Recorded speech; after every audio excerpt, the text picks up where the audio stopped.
نغمه د ښځو وزارت لیواله نغمه افغانان را سره مینه لري خو د مینې په چل نه پوهیږي. خاپیرۍ نغمه هغه افغان هنرمنده ده چې سندرو او ښایست یې د څو نسلونو زړونه وړي دي. سلامونه او نیکې هیلې. د ویډیو شروع کېدو څخه مخکې کوم زموږ د یوټیوب چینل نوي سبسکرایب کړی همدا اوس یې سبسکرایب او ویډیو در سره لایک کړئ.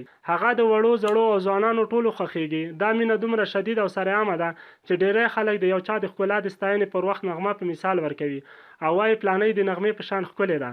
د ښځو وزارت ته لیواله نغمه خاپیرۍ نغمه په وروستیو کې کابل ته راغلې او څه وخت وړاندې د بي بي سي پښتو تلویزیون سره مېلمنه وه. نغمې په دې مرکه کې د سیاست په اړه وویل خدای مه کړه چې ورته مخه کړم خو که مې مخه شوه د ښځو چارو وزارت او ښځو ته خدمت به کوم. نغمه دا هم وایي چې د دې په ګډون په ګوتو په شمار افغانانو ښځو د ملالۍ، رابعه بلخي او نورو ښځینه مشاهیرو څخه زیاتې اتلولي کړي دي. دلیل یې دا ګڼي چې د هغوی په وخت کې ځانمرګي بریدونه، افراطي دریځونه او نورې ستونزې دومره جدي نه وې خو د دوی په دور کې ننګونې پرېمانه او ښځو ته کار تر هر څه سخت دی. نغمه ځان قهرمانه ګڼي او وایي تاریخ باید په درنه سترګه ورته وګوري.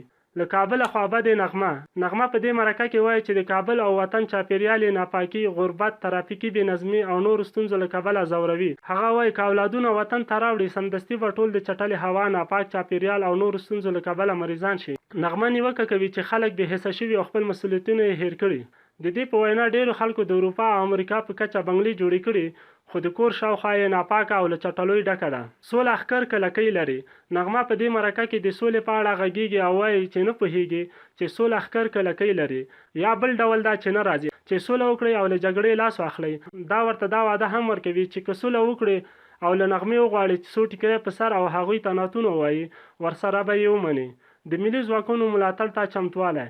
خاپیرۍ نغمه دا هم وایي چې افغان ځواکونو ته د مورال ورکولو لپاره حاضره ده څو د جګړو جبهو ته لاړه او همالته ورته سندرې ووایي.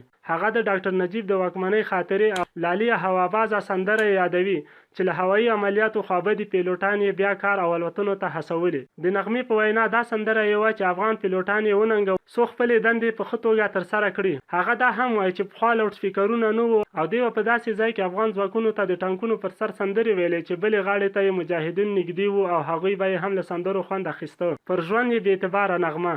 د نغمې په اړه یو عامه خبره دا ده چې هغې خپل څو نسلونه مینوال زاړه کړل خو دا لا هم ځوانه او هماغسې شوخه شنګه پاتې ده. خو نغمه په دې مرکه کې د ژوند او راتلونکي عمر په اړه یې ډېر خوشبینه نه ښکاري. هغه د دې پوښتنې په ځواب کې چې تر کله به سندرې وویل تر څو چې مې غږ ښکلی وي او انرژي ولرم سندرې وایم خو پر ژوند باور نشته. د اصلي موسیقي په لټه.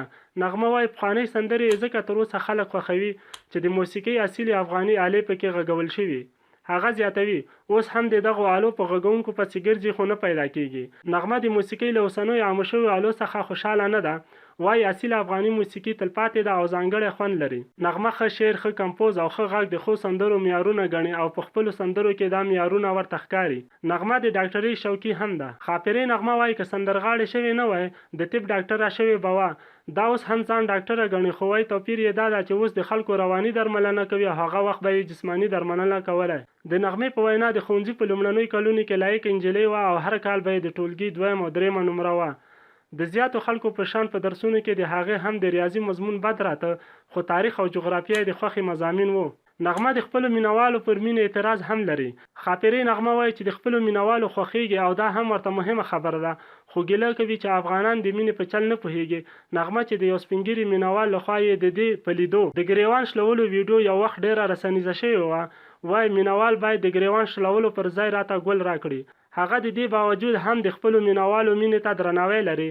له کمالونو ډکه ښځه. نغمه وایي یوازې د سندرو کمال یې نه دی زده په اشپزۍ، موټر چلولو، د لباسونو په ډیزاین، خیاطۍ او نورو شیان کې هم ماهره ده. د دې په وینا د جامو ډیزاین یې خپله کوي او په سندرو کې تر یو ځل اغوستو وروسته یې خپلو دوستانو ته ډالۍ کوي.